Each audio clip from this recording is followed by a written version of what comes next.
Thika hamjambo. Hamjambo tena. Oiega. Oiega ingi. Oiega. Huyu msichana bwana nifundisha anafanya kazi. Kuongeza mshahara. Sasa wananchi wa Thika nataka kuwashukuru sana. Kwanza tulikuja hapa kwa kanisa PCA. Kulikuwa na sherehe ya watoto hapo na ilikuwa siku ya elimu, na Mwokozi akatualika tukuje kujumuika na wengine katika misa ya leo, na tumekuwa hapo kwa ibada, na mheshimiwa wa Mshopa akasema nikunywe chai ya Thika kabla sijaondoka. Sasa ameleta hapa kwa chai, na kutoka hizo naona sasa mko watu wengi sana kwa mimi kwa nataka kunywa chai yangu nipotee. Lakini sasa nikaona niko hapa, ni vizuri niwasalimie.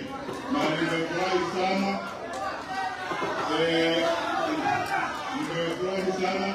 Hata mimi nawapenda sana sana sana. Sasa wananchi ni nini? Ndugu zangu na dada. Pia mmeelewa, mimi nataka kuzungumza kwa unyenyekevu, kwa sababu mahali tuko saa hii katika nchi yetu tuko na shida. Ama namna gani? Tuko sawa kweli na tuko na shida? Tuko na shida. Na wakati huo tukiwa na shida vile tulivyo na shida saa hii, wananchi haiwezi kuwa kama tunaendelea na maisha kama ni kawaida. Ndio tunaambia wale viongozi wetu wengine wakati huu sasa, kwanza wale ambao ni viongozi wakubwa wetu wa serikali, kwamba shida ikitokea kwa nchi, tuliona yale mambo ambayo yalifanyika Jumatano, uharibifu wa biashara na mali ndio ulifanyika hapa Thika. Hatuwezi kusema eti tuko sawa sawa, alafu tuanze sasa excuses kusema ni hao walifanya, ni kabila fulani nataka kutafuta dunia. Kweli hiyo ni ungwana kweli? Hapana. Hii si maneno ya kabila, sisi sote tuko kabila moja. Na hiyo kabila moja ni wale watu ambao tunataka mabadiliko na tunazunguka. Maana na gani? Tuko kabila moja sisi wote.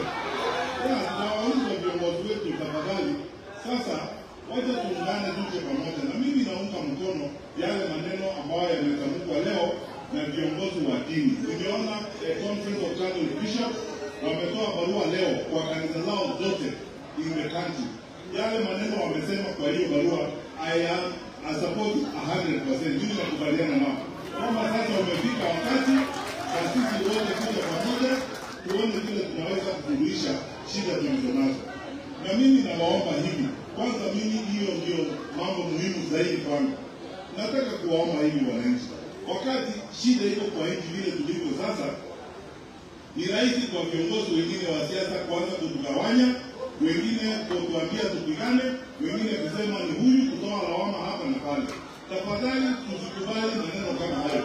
Sisi wote ni wamoja. Sisi ni wananchi wa Kenya. Tunataka kuishi kwa umoja na tunataka kuishi kwa amani. Yale tunaomba ni kwamba